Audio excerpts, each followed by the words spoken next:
Hello friends, आज हम अपनी एनसीईआरटी इकोनॉमिक्स की सेकेंड बुक समष्टि अर्थशास्त्र के बारे में पढ़ेंगे। इससे पहले ही हम लोगों ने अपनी एनसीईआरटी ज्योग्राफी की फर्स्ट बुक को कंप्लीट कर लिया है। बहुत जल्द हम लोग अपनी सेकेंड बुक को स्टार्ट करेंगे और हम लोगों ने अपनी इकोनॉमिक्स की सेकेंड बुक को भी स्टार्ट कर दिया है। तो अगर आपको ज्योग्राफी या इकोनॉमिक्स की का कोई भी चैप्टर पढ़ना है तो उस प्लेलिस्ट का लिंक डिस्क्रिप्शन बॉक्स में दिया गया है। आप लोग वहां से अपना कोई भी चैप्टर पढ़ सकते हैं। तो इससे पहले के वीडियो में हम लोगों ने समष्टि अर्थशास्त्र का परिचय पढ़ा था, मतलब मैक्रो इकोनॉमिक्स का इंट्रोडक्शन पढ़ा था। आज हम लोग समष्टि अर्थशास्त्र के आधारभूत धारणाएं मतलब मैक्रो इकोनॉमिक्स के बेसिक कॉन्सेप्ट को पढ़ेंगे। ये बहुत इंपॉर्टेंट आपके कॉन्सेप्ट हैं, तभी आपकी बुक में भी ये सबसे पहले दिए गए हैं और हम लोग भी इन्हें सबसे पहले पढ़ेंगे। इसमें से आपके क्वेश्चंस आते ही आते हैं। तो हमारा पहला आपका कॉन्सेप्ट है उपभोग वस्तुएं। तो उपभोग वस्तुएं वो वस्तुएं होती हैं जो उपभोक्ता द्वारा अंतिम उपभोग के लिए खरीदी जाएं। मतलब जब उपभोक्ता कोई वस्तु को खरीद कर लाए तो वो इसे दोबारा ना बेचे और उसे उपभोग कर ले। जैसे हम लोग मान लिया हम लोग ब्रेड लाए और उसे हम लोगों ने कंज्यूम कर लिया, मतलब उसे खा पी कर ख़त्म कर दिया। तो ये हुई हमारी उपभोग वस्तु। उपभोग वस्तुएं हमारी दो प्रकार की होती हैं, टिकाऊ वस्तुएं और गैर टिकाऊ वस्तुएं।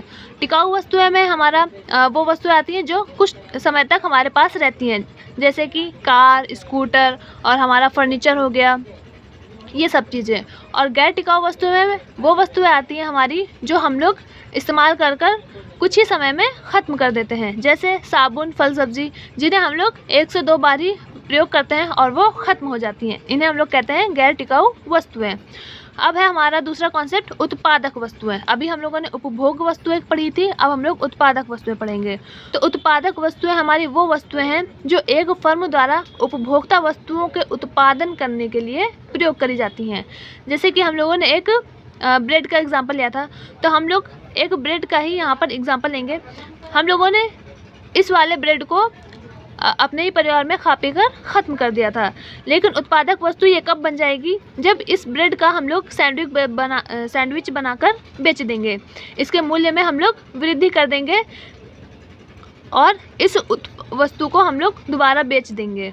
तो ये हमारी हो जाएगी उत्पादक वस्तु, मतलब कि इसे आगे बेचा जा रहा है, इसके जो हमारी वैल्यू में एडिशन करी जा रही है और उसे बेचा जा रहा है। ये हुई हमारी उत्पादक वस्तुएं। ये भी हमारी दो प्रकार की होती हैं, मध्यवर्ती वस्तुएं और पूंजीगत वस्तुएं। मध्यवर्ती वस्तुएं कौन सी होती हैं हमारी? जो बार बार फर्म में हमारी लगाई जाती हैं। और पूंजीगत वस्तुएं वो वस्तुएं हुई हमारी जो हम लोग एक बार ले आए और उसे लंबे समय तक हमें लाना नहीं होता है। तो समझाने के लिए मैंने यहाँ पर 3 प्रकार की वस्तुएं ले रखी हैं, मध्यवर्ती वस्तु, अंतिम वस्तु और पूंजीगत वस्तु। ये मैंने इसलिए इस प्रकार से लिखा है क्योंकि हमारे एग्ज़ाम्स में ऐसे ही पूछा जाता है कि मध्यवर्ती वस्तु और अंतिम वस्तु के बीच में अंतर बताइए। खासकर हमारे क्वेश्चंस ऐसे ही बनते हैं इस चैप्टर से, और पूछा जाता है कि अंतिम वस्तु और पूंजीगत वस्तु में अंतर बताइए। तो अगर आपको सिर्फ मध्यवर्ती वस्तु या सिर्फ अंतिम वस्तु पूछ ली जाती है तब भी आप लिख लेंगे, और अगर आपको अंतर करने को बोला जाए तब भी आप इसे आसानी से लिख पाएंगे, इसीलिए मैंने इसे ऐसे लिखा है। मध्यवर्ती वस्तु हमारी वो वस्तु होती है जो अर्ध निर्मित होती है, मतलब कि अभी उसमें और काम अभी उसमें बाकी है, इसे हम लोग कहते हैं मध्यवर्ती वस्तु। अंतिम वस्तु हम लोग कब कहेंगे? जब वो बिल्कुल अंतिम होगी, मतलब उपभोग वस्तु को ही हम लोग अंतिम वस्तु कहते हैं। अब वो आगे नहीं बनेगी, उसका अंतिम उपयोग होगा, उसे हम लोग कहते हैं अंतिम वस्तु। तो मध्यवर्ती वस्तु की मांग अप्रत्यक्ष रूप से की जाती है, मतलब कि हमें अंतिम उत्पाद बनाने के लिए, हमें उपभोक्ता की वस्तु बनाने के लिए हम लोग मध्यवर्ती वस्तु की मांग करते हैं। लेकिन अंतिम वस्तु में क्या होता है कि हम लोग प्रत्यक्ष मांग करते हैं। मुझे पेंसिल चाहिए तो मैं गई शॉप पर और ये पेंसिल ले आई। लेकिन मध्यवर्ती वस्तु किसे कहेंगे? जब हम लोग पेंसिल बनाने के लकड़ी की मांग करेंगे तो उसे हम लोग कहेंगे अप्रत्यक्ष वस्तु। और हमारे मध्यवर्ती जो वस्तु है इसकी मांग हमारे उत्पादक करते हैं, लेकिन जो हमारी अंतिम वस्तु है इसकी मांग उपभोक्ता करते हैं। मतलब कि जो लकड़ी की मांग करेंगे वो उत्पादक क्षेत्र के लोग करेंगे, लेकिन हम लोग पेंसिल की मांग करेंगे। हम लोग उपभोक्ता हैं तो हम लोग पेंसिल की मांग करेंगे। तो ये हुई हमारी अंतिम वस्तु और ये हुई हमारी मध्यवर्ती वस्तु। अब हमारी मध्यवर्ती वस्तु का उदाहरण हम लोग ले लेते हैं, जैसे कि कच्चा माल। मध्यवर्ती वस्तु मतलब कि उसमें अभी हम लोग और वैल्यू ऐड करेंगे और उसके मूल्य में वृद्धि करेंगे, तो इसे हम लोग कहेंगे मध्यवर्ती वस्तु। अंतिम वस्तु कब कहेंगे? जब वो घरेलू उपभोग के लिए आएगा, उसकी हम लोग मूल्य में, उसके मूल्य में वृद्धि हम लोग नहीं कर सकते, उसे हम लोग कहेंगे अंतिम वस्तु। तो मध्यवर्ती जो वस्तु होती है उसमें हम लोग मूल्य में वृद्धि कर सकते हैं, लेकिन जो अंतिम वस्तु होती है वो ही उसका जो अंतिम वस्तु का मूल्य है वही हमारा अंतिम मूल्य निर्धारित हो चुका है। तो मध्यवर्ती वस्तु हमारे राष्ट्रीय आय में नहीं गिनी जाती है, लेकिन जो हमारी अंतिम वस्तुएं हैं वो राष्ट्रीय आय में गिनी जाती हैं। क्यों? क्योंकि हमारी राष्ट्रीय आय नापने की जो उसकी शर्त है तो वो ये है कि हम लोग अंतिम वस्तुओं को लेते हैं, ना कि मध्यवर्ती वस्तुओं को। अब आते हैं हमारी पूंजीगत वस्तुएं। तो पूंजीगत वस्तुएं वो होती हैं, मध्यवर्ती वस्तु और पूंजीगत वस्तु लगभग सेम है, लेकिन इसमें कन्फ्यूज़न रहता है और इन दोनों में अंतर खासकर पूछे जाते हैं, तो इन्हें भी हम लोग अच्छे से समझ लेते हैं। तो पूंजीगत वस्तुएं वो हैं जो एक बार आपके फर्म में लग गई तो वो लंबे समय तक चलेंगी। ये उत्पत्ति के साधन होते हैं, जैसे कि हमारी मशीनें हुई, हमारा प्लॉट हुआ, हमारी बिल्डिंग हुई, तो ये हमारी पूंजीगत वस्तुएं हैं।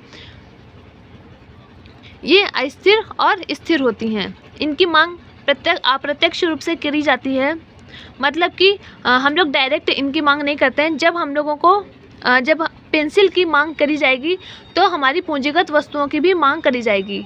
मान लिया हम लोगों ने पेंसिल का यूज़ करना बंद कर दिया, तो क्या कोई पेंसिल बनाने का कार्य करेगा? नहीं करेगा, क्योंकि पेंसिल की मांग ही नहीं आ रही है, तो लोग पेंसिल बनाने वाली मशीन क्यों खरीदेंगे? तो इसे हम लोग कहते हैं अप्रत्यक्ष मांग।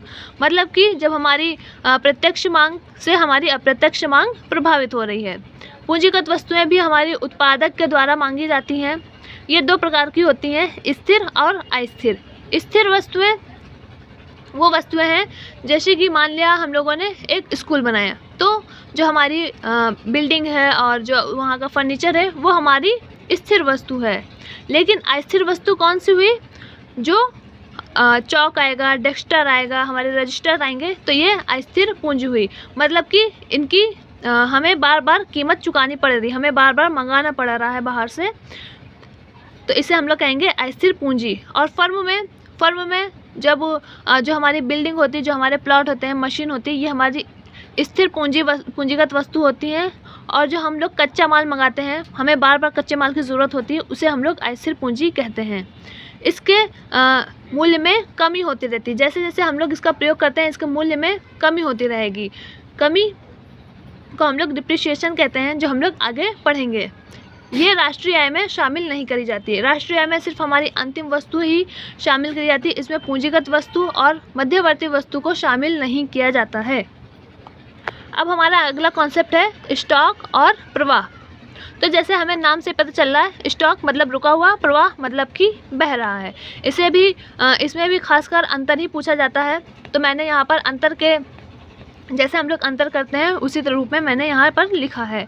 तो स्टॉक से हमारा मतलब होता है विशेष समय बिंदु से, मतलब कि 7 बजे। ये एक विशेष समय बिंदु है। फ्लो में ये कैसे आएगा? किसी समय अवधि के दौरान। मान लिया हम लोगों ने 7 बजे से 8 बजे तक, तो इन दोनों में अंतर क्या है कि यहाँ पर सिर्फ एक पॉइंट लिया गया है कि बस 7 बजे, ये हमारा हुआ स्टॉक।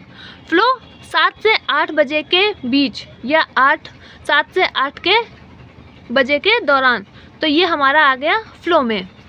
अब ये इसमें समय परिमाप नहीं होता है, जैसे कि मैंने बताया कि 7 बजे मतलब कि टंकी में इस समय 500 लीटर की टंकी आपकी भरी है पानी से, तो ये हमारा हुआ स्टॉक।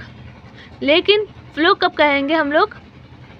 जब हम लोग कहेंगे कि 2 घंटे में हमारी टंकी भरी, तो उसे हम लोग कहेंगे फ्लो।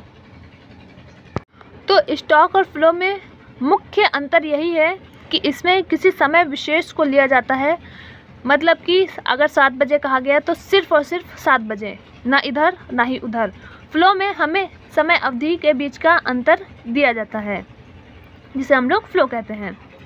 तो जो हमारा स्टॉक है ये मतलब कि रुका हुआ है, स्थैतिक है, इसमें अंतर नहीं हो रहा है। लेकिन हमारा जो फ्लो है वो डायनेमिक होता है, मतलब कि बदलता रहता है, जिसे हम लोग फ्लो कहते हैं। अब हम लोग इसे उदाहरण से और भी अच्छे समझ लेते हैं कि जैसे टंकी में रखा हुआ पानी, मतलब 7 बजे टंकी आधी भरी हुई थी, मतलब उसमें 2.5 लीटर पानी था। लेकिन फ्लो में हम लोग किसे गिनेंगे कि नदी का जल जो कि प्रवाह हो रहा है, जो डायनेमिक है, इसे हम लोग कहेंगे फ्लो। हमारे स्टॉक में आता है संपत्ति।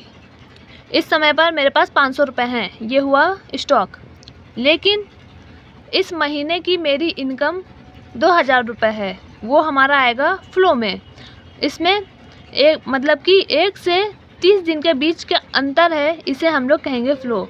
समय के बीच के अंतर को ही हम लोग फ्लो और स्टॉक में बांटते हैं। स्टॉक में समय के बीच में अंतर नहीं होता है, फ्लो में समय के बीच में अंतर होता है, इसे हम लोग कहेंगे स्टॉक और फ्लो।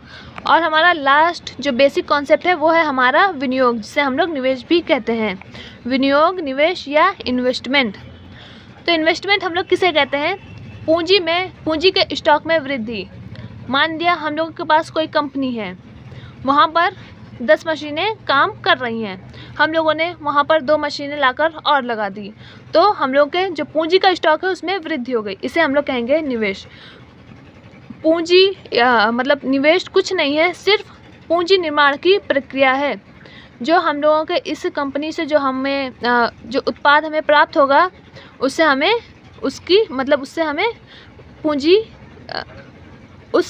पूंजी का निर्माण करेंगे। तो कुछ नहीं है निवेश, बस पूंजी के निर्माण की प्रक्रिया को ही निवेश कहा जाता है। ये 2 प्रकार की होती है, स्थिर विनियोग और माल सूची विनियोग। स्थिर विनियोग किसे कहते हैं? मतलब कि जो हम लोग स्थिर परिसंपत्तियों के स्टॉक में जो हम लोग वृद्धि करते हैं। हम लोग पहले ही हम लोग समझ चुके हैं कि 2 तरीके की वस्तुएं होती हैं। स्थिर में हमारी मशीनें और प्लांट वगैरह आते हैं, लेकिन जो हमारी परिवर्तनशील होती है वस्तुएं, उसमें हमारा कच्चा माल जैसी चीज़ें आती हैं जो हमें बार बार लानी होती है, हमें बार बार उन पर खर्च करना होता है। स्थिर विनियोग हम लोग स्थिर परिसंपत्ति में करते हैं, और जो हमारी माल सूची विनियोग होती है, जिसे हम लोग परिवर्तनशील विनियोग भी कहते हैं, ये परिवर्तनशील वस्तुओं पर की जाती है। जैसे कि हम लोग बार बार अपनी कंपनी के लिए कच्चा माल मंगाते हैं, तो वो हुई हमारी माल सूची विनियोग। अब विनियोग 2 प्रकार का होता है, सकल विनियोग और शुद्ध विनियोग। सकल विनियोग हम लोग किसे कहते हैं? फर्म या अर्थव्यवस्था द्वारा उत्पादकीय उपकरणों पर किया गया कुल विनियोग।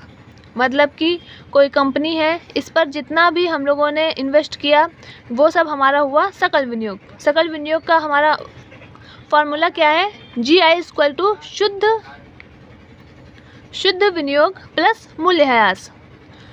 मतलब कि जो हमारी ग्रॉस इन्वेस्टमेंट है वो हमारी शुद्ध विनियोग नेट इन्वेस्टमेंट प्लस डेप्रिसिएशन होता है। इसमें हम लोग मूल्यह्रास को नहीं घटाते हैं। मूल्यह्रास क्या है हम लोग आगे समझेंगे।